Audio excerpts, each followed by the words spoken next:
There are not many stocks that understand the test of time, and this is basically because they failed to evolve. Paytm has been one of the old and first UPI service company which not only brought UPI to mainstream market but also survived UPI and gave it new vision. Today I am going to tell what is Paytm, what are its financials, what are its visions, and what is right valuation of company, and explain why Paytm is on the way to become top of these services. Before we proceed, there is a disclaimer for you. Giving you any financial advice could land me in front of a judge. Education and entertainment are the only things I nudge. I give reviews, news, stocks, bonus, dividend alerts. If it's your first time in my station, then hi, I am Mr. Factish and welcome to Factish DNA, your fueling station.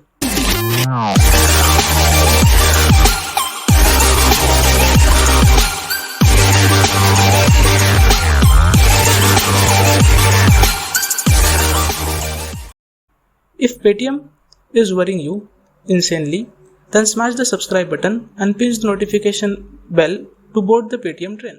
Paytm, तू अभी दे दे, मैं तुझे बाद में Paytm कर दूंगा. May you feel this line now? Ha ha ha. But this is not the case. Paytm was founded in August 2010 by Vijay Shekhar Sharma, studied from Delhi University. He is ranked as India's youngest billionaire in 2017 by Forbes, with net worth of 1.3 billion. Paytm is an Indian multinational technology company that specializes in digital payment system, e-commerce and financial services. Coming to security, Paytm wallet is secured and RBI approved digital mobile wallet that we can use for multiple purposes. Paytm is encrypted by high level of security checks, which is best. Now let's see a story. Paytm and era. Paytm was founded in August 2010 with an initial investment of $2 million by its own founder.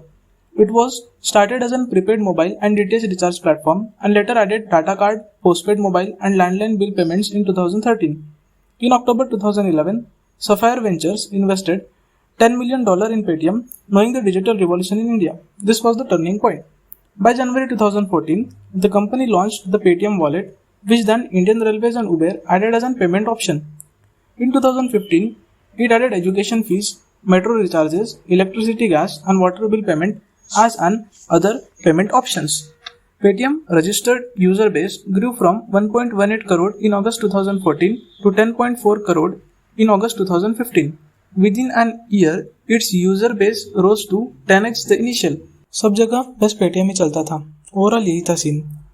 Paytm in the same year went in travel business and crossed $500 million in annualized GMV run rate with 20 lakh ticket booked per month. GMV याने gross merchandise value यानी total amount of sale कंपनी करती है in a specific period of time. Paytm तब एक brand बन चुका था.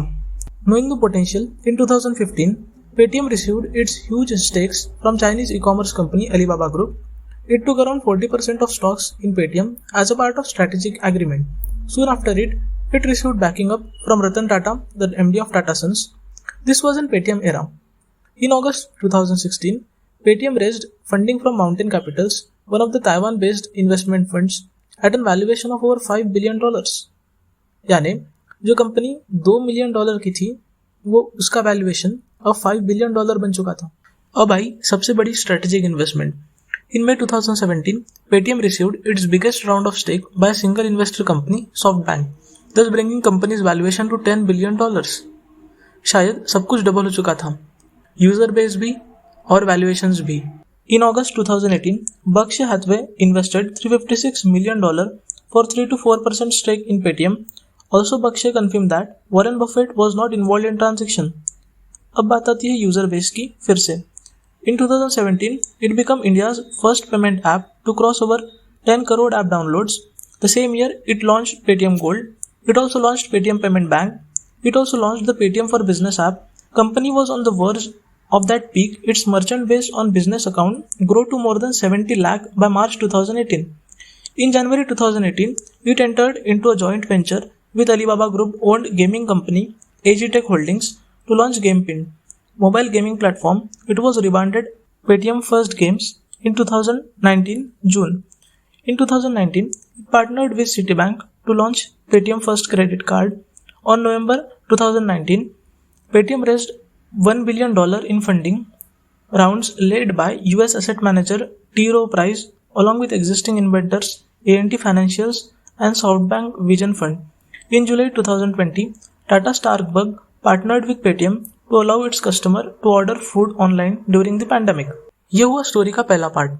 अब दूसरा. In July 2021, One9 Communications filed a draft with Securities and Exchange Board of India to launch its initial public offering IPO, raising 18,300 crore at a valuation of $20 billion, which is doubled as compared to early 2017, जो कि वहां पे $10 billion था. We will discuss about IPO valuations, shareholding patterns, strategy and a future aspect in latter part. पहले तो ये समझते हैं कि एक कंपनी जिसकी वैल्यूएशंस $2 मिलियन थी, फिर अगले कुछ 4 सालों में $5 बिलियन हुई और अगले कुछ 1 साल में $10 बिलियन हुई और आज की डेट में $20 बिलियन है. सबसे पहला सवाल ये है कि आपको इस कंपनी में पोटेंशियल दिखा या इसके फाउंडर में पोटेंशियल दिखा? एक बंदा $2 मिलियन की कंपनी को आज $20 बिलियन का वैल्यूएशन लेकर खड़ा है. मुझे तो इसमें पोटेंशियल बहुत दिखा. क्या यह बेहतरीन बात है या बहुत बेहतरीन है? मेरे हिसाब से तो बहुत बेहतरीन है. तो क्या ऐसी चीजें हुई जो पेटीएम के आईपीओ लिस्टिंग में गड़बड़ी हुई और क्या है राइट वैल्यूएशंस? आइए जानते हैं. If you need to know right valuations, then we need to analyze annual report. 3 major things to be focused on is financial, debt and reserves. My question is, do Paytm have its brand value today? My answer is yes. This is the only positive point. There are various segments Paytm works upon. But the question here is also all segments are profitable or one segment or two segment pulls the profit of main segment. Is the story like that? अगले कुछ पलों में जानते हैं Paytm के revenues के बारे में, जानते हैं कौन सा सेगमेंट कितना अमाउंट कॉन्स्टिट्यूट करता है मेन बिजनेस में. First is Paytm services. It constitute about 70% of revenue. Paytm services it includes QR codes, sound boxes and POS machines जो कि अपने डे टू डे लाइफ में यूज होती हैं. शॉप्स में शॉपकीपर यूज करते हैं etcetera. Second is commerce and cloud service. It constitute 25% of business model, for example Paytm mall etcetera. Third is financial services, for example mutual funds, insurance, brokerage. It constitutes 5% of business model and others. On this revenue division, I think company is solid and is impressive. Many FDIs, foreign direct investments and big players will surely pack bags at the deep. To the topmost of financials, आज हम analyse करेंगे annual report और जानेंगे कुछ बेहतरीन बातें. Paytm with a total consolidated revenue of 3,186 crore rupees is a giant firm working in UPI services. Consolidated यानी पूरे segments मिला के. Total expenses are 4,783 crore rupees, including payment processing charges, marketing, promotional expenses, employee benefit expenses, and other expenses. This is the only point where Paytm is in backward situation. Yearly expenses are almost greater than the total year revenue. Are you understanding that? Yearly profit, that is loss, is nearly 1,696 crore, including tax expenses. Net worth accounting about 8,105 crore rupees. Earning per share for running operations is approx 280, which is recent in zone, making an yearly loss of 1,696 crore rupees. The question coming in your mind would be, इतना बड़ा loss? But this is not the case. Total loss in 3 consecutive years accounts rupees 4,182 crore rupees, 2,842 crore rupees in last year and 1,700 crore rupees in 2021 financial year. Company making a positive upside profit trend and is minimizing its expense abilities to meet the market requirement. I liked that. With a total market cap of 81,297 crore rupees, loss of 1,696 crore rupees is negligible. Here market cap means number of outstanding shares in market, यानी जितने भी shares outstand कर रहे हैं ना market में Paytm के, उनकी वैल्यू बताता है. We will have a sneak peek on its annual report, that is profit and loss. Total revenue in financial year 2020 is 3,540, which in financial year 2021 is 3,186. Total growth revenue is minus 1.9% in financial year 2020 and minus 10% in financial year 2021. Total expenses 6,138 in financial year 2020 to 4,783 in financial year 2021, An excellent point. Here, total expenses are decreased. Hence, the expense growth is also in minus increased. Total expense growth in financial year 2020 is minus 20% and in financial year 2021 is minus 22%. Profit after tax PAT. It is approximately doubled. Minus 2842 in financial year 2020 to 1696 in financial year 2021. Operating profit margins in percentage, it is also a good point, is minus 77% in financial year 2020 to minus 55% in financial year 2021. Net profit margin, it is also increased, minus 86% in 2020 to minus 60% in financial year 2021. Basic earning per share, minus 487.15 in financial year 2020 to minus 281.16 in financial year 2021. It is also increased. This clearly confirms that company is a long-term winner and achiever. All the goals that are achieved by company are totally dependent on its revenue and it is significantly better. I think it is the best option for long term. The balance sheet confirms that total assets in 2020 is 10,303.10, that in 2021 is 9,151.3. Total asset growth is 17.52% in financial year 2020 to minus 11.18 in financial year 2021. A good point. Total liabilities 2,211.90 in financial year 2020 to 2,635.10 in financial year 2021. That is a decent point. Total equity is 8,091.20 in financial year 2020 to significantly reduce 6,516.20 in financial year 2021. This is mostly due to an public offering. They have to liquidate some funds.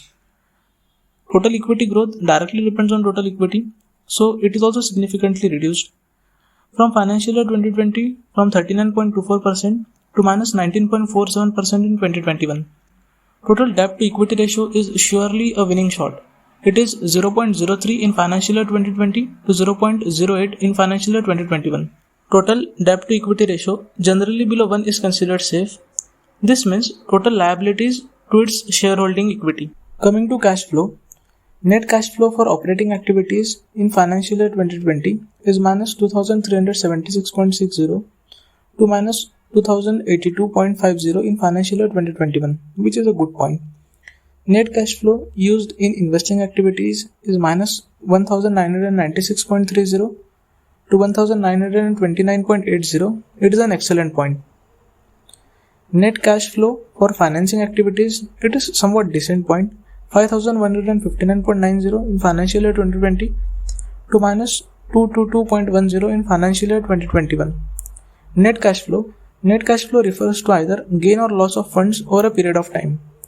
Net cash flow is 786.30 in financial year 2020 to minus 370.80 in financial year 2021. Closing cash or cash equivalent and its growth. It is 416.20 in financial year 2020 to 45.40 in financial year 2021. Growth percentage is 212.40 in financial year 2020, which is in minus, to 89.09 in financial year 2020, which is also in minus, but here it is increased. Total debt, that is CFO, is minus 0.09 in financial year 2020 to minus 0.26 in financial year 2021. All the points seems decent. Coming to ratios, return on equity percentage in financial year 2020 is minus 35.06, which in financial year 2021 is minus 25.95, which is increasing. It is a good point. Return on capital employed is minus 29.51% in financial year 2020 to minus 22.31% in financial year 2021, which is also increasing. It is a good point. Return on assets, which is minus 27.58% in financial year 2020 to minus 18.53% in financial year 2021, which is also increasing, is a good point. Interest coverage ratio, which is minus 52.56% in financial year 2020 to minus 44.87% in financial year 2021. What is interest coverage ratio? It means how easily a company can pay interest on its outstanding debt. This means company कितने easily उसके कर्जे पर पैसा पे कर सकती है. Asset turnover ratio, which is 31.84 in financial year 2020 to 30.62 in financial year 2021. What is asset turnover ratio? Asset turnover ratio means the effectivity of company asset in generating revenue or sales, यानी उनके asset उनको कितना revenue देते हैं. फिर EBITDA margin. EBITDA margin, it means how much operating expenses are eating into company's gross profit. The higher the EBITDA margin, the less risky is the company. In financial year 2020, minus 72.37, and in financial year 2021, it is minus 49.34, which is also an extremely good point. In my opinion, all the financial ratios, cash flow, operating profits, all as compared to last year, are drastically increasing. Hence, company growth is not declined, it is inclined. Let's have a quick overview on shareholding pattern. Vijay Shekhar Sharma constituting 14.67% of shareholding, A&T Group constituting 29.71%, SoftBank Vision Fund constituting 19.63%, SAIF Partners constituting 18.56%, AGH constituting 7.18%, Berkshire Hathaway constituting 2.76%, Sharma Holding Company constituting 5%. This is all shareholding pattern. Considering two news reports, Macquarie initiated coverage on Paytm and gave it an underperformer rank with a target price of Rs 1200. This was that hyped report. It led to completely rumble the Paytm IPO listing filaments. It gave Paytm an underperformer tag. According to me, yes, it is underperformer, which make it a good buy for long term. In my opinion, it was not well researched report and it was released before IPO listing. They must see my videos to understand the business. Ha ha ha. Later, few days after, Morgan Stanley, global brokerage and research firm, in a report, gave it overweight rating, giving a target of 3,800 per share. Maybe they researched that well. Overall, it all depends on your own view of story. Coming to my part, I would surely consider a buy at lower levels. This was all from Station Video. Hope you enjoyed the journey. If you enjoyed the journey, then please hit that subscribe button and pinch the notification bell for more such educational videos.